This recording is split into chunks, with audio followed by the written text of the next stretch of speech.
Hi, my name is Kevin Taylor. I would like to say to my fellow Ghanaians, ignore the bogus FTI forensic investigation report. Ignore that. It's useless. This is with all due respect.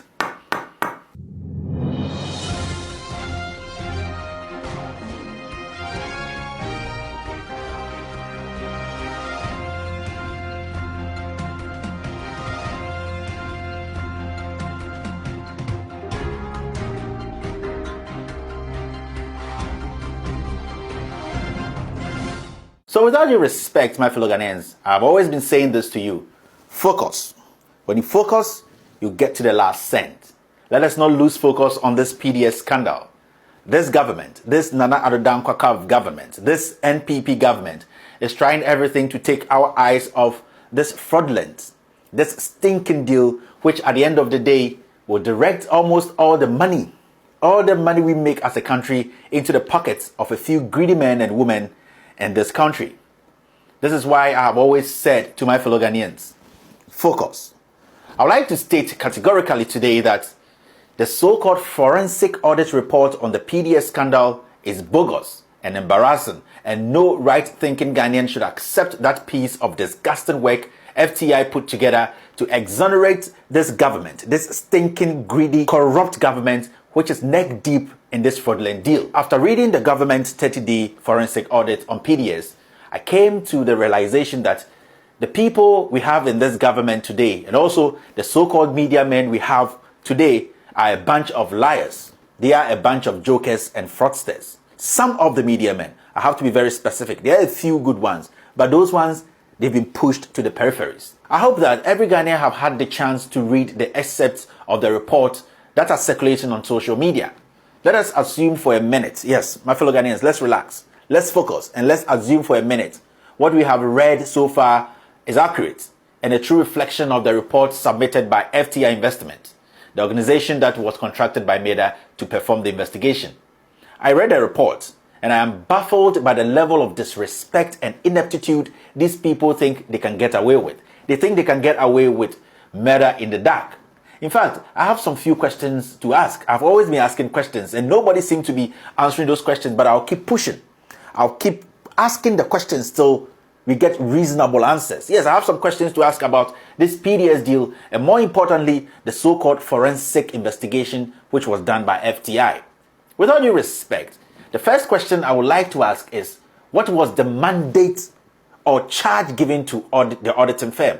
I would like to ask the question again. What was the mandate or charge given to the auditing firm? We want to know their mandate. The second question is, are we okay as Ghanaians that our assets, when I talk about our asset, I'm talking about ECG. Yes, our assets, ECG, have been given to a company, PDS, for only $1 million. For only $1 million seed capital from one shareholder. According to Section 6 and Section 7 of the report basically confirms that the rest of the money came from ECG own cash flow. I am not saying that. The report they came out with, it's in it. Everybody can read it. They said the report basically confirmed that the rest of the money came from ECG's own cash flow. My fellow Ghanaians, as I've always said, let's focus and ask questions and demand reasonable answers. Now, the third question is, according to the report, some of the condition precedents were waived to allow PDS to take over ECG's assets because PDS did not have the money to establish letters of credit, which in the first place was part of the financial capability upon which the concession was given to them in the first place. This report is telling us that PDS was given this deal even though the MEDA and the government of Ghana knew that PDS was not financially stable, and being financially stable was the first thing they looked at before the contract was handed over.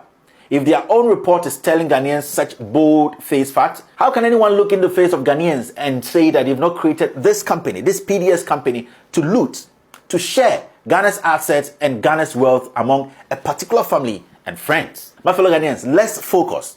This is the fourth question. Where is the capital? Where is the capital contributed by Eneja heirs towards the so-called 12.25 million fraudulent insurance premium? We just want to know, how much capital did Eneja heirs? Remember, nobody from MEDA, from PDS themselves, from Government of Ghana, the Attorney General, the judiciary, the Justice Department, and whoever was involved in this, nobody has come out to answer the question I asked in my 2 episodes.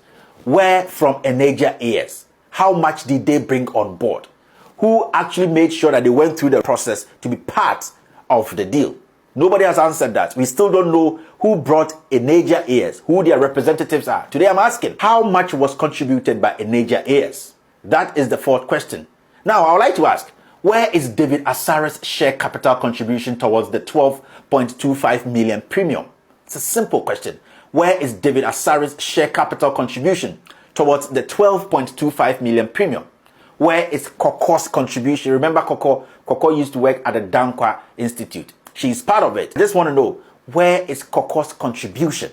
Now I would like to ask, where is Asmeni's share contribution towards the $12.25 million? Where is Philip Ayensu's share contribution? These are simple questions that demand reasonable answers. So basically, what it means is we have handed over ECG and its assets to a group of family and friends through an illegal procurement process. Basic.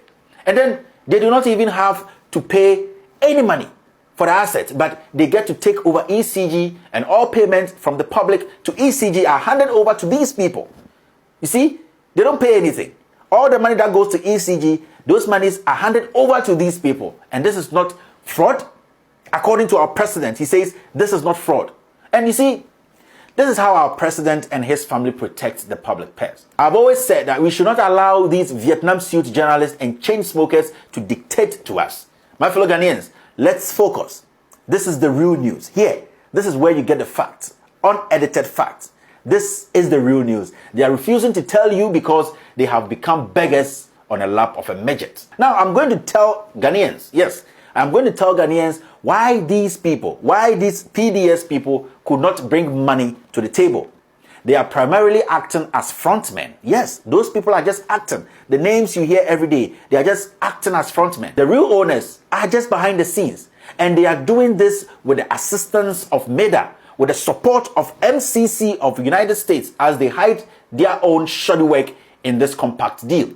Now, for every Ghanaian to appreciate the real corporates that are behind this PDS deal, let's revisit 2008 when Ken Ofori-Atta, Edward Bamti, Akufo-Addo's brother, and Kelly Kajepo, and also Gabi Ochredakon, and Nana Opoku Ofori-Atta were accused of mismanaging $47 million of Akufo-Addo's money.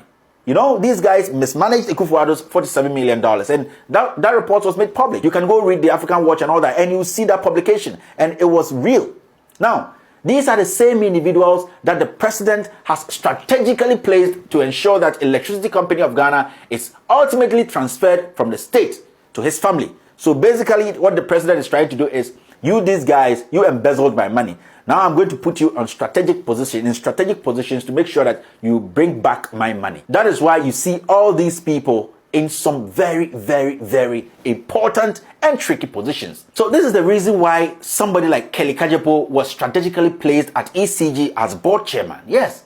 And he was also placed on the board of Bank of Ghana and MEDA as a non-voting member. And Ken Ofori-Atta as a finance minister, which automatically also placed him on MEDA board. So you get the connection. Please, we should not forget MEDA is the main government organization that makes key decisions regarding the power distribution concession. This is also the reason why Ken Ofori-Atta was adamant in getting the president's lawyer, Akoto Ampao, to sneak Tony Otinjesi, Kwame Bamfo, and Mike Chung into the PDS deal by hook or by crook. My fellow Ghanaians, stick with me and you understand where this crime is coming from. I would like to say this, and it's a promise. We will discuss these individuals very soon, and also how each of these actors are connected to their paymasters. It is very interesting to note that Tony Otin is one person that has been affiliated with MEDA and ECG since the beginning of the Compact 2. He is a very interesting character that you may want to know more about, and I promise you, I will give you more information on that guy. Now, the bottom line is none of the Ghanaians, perhaps the Angolan shareholders, put up any real funds before PDS was constituted and running. Meanwhile, the Ghana Investment Promotion, the GIPC Act, requires foreign investors to transfer their capital contribution through the banking system before they are recognized as foreign investors in Ghana. Now, wait. I keep telling you, focus. Now, wait. who heads the institution, the GIPC. Yofi Grant, another director of Data Bank, which belongs to Ken Ofori-Atta. My fellow Ghanaians, let me make this clear to every single Ghanaian. My fellow Ghanaians, let me make this clear to you. PDS is not sufficiently capitalized because the fact of the matter is that the people who currently appear as the owners are in fact not the real owners. They are veils.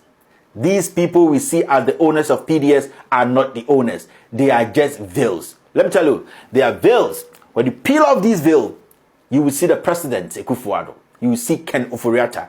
You will see Bamti, the president's brother. You will see Gabi and Nana Opoku Ofori-Atta, Ochehene's brother and a member of the Achim Mafia.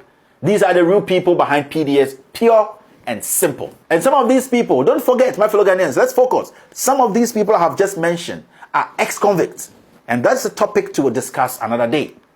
With all due respect, my fellow Ghanaians, the fundamental question of who the shareholders are will always present problems for PDS because the makeup of PDS is fraud from the beginning. And any attempt to massage the fact will only create more problems for these people. Some of the materials I have on these people, some of the materials are damning. The United States Inspector General of USAID has expressed interest in this issue with regards to MCC. In fact, I have spoken to them several times. That is why I have been quiet on this PDS scandal. I'm speaking to them and I'm giving them all the evidence. The thriller in Manila, the whatever you have, I'm making sure they are getting all the right evidence. So my fellow Ghanaians, people should not be worried. We will get to the bottom of this PDS scandal.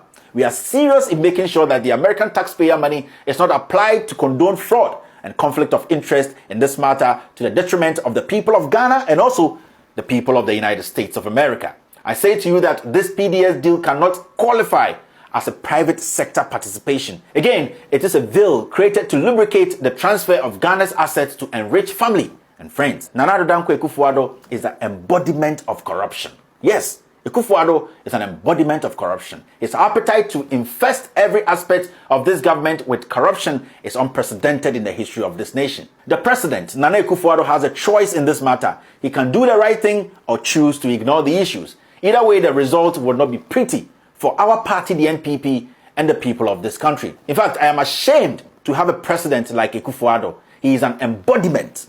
Akufo-Addo is an embodiment of lies and corruption. And finally, as a caution though, I will advise Ken Ofori-Atta, the cousin of the president and the finance minister of Ghana, to leave our infrastructure fund out of this. He can clean his mess with his Tony Otinjesi and his Mike Chum and Kwame Bamfo and the other guys, but he should not dare touch our infrastructure fund. Ghanaians, we will never rest, especially myself. I will never rest until the fraudsters behind this disgusting PDS scandal are revealed.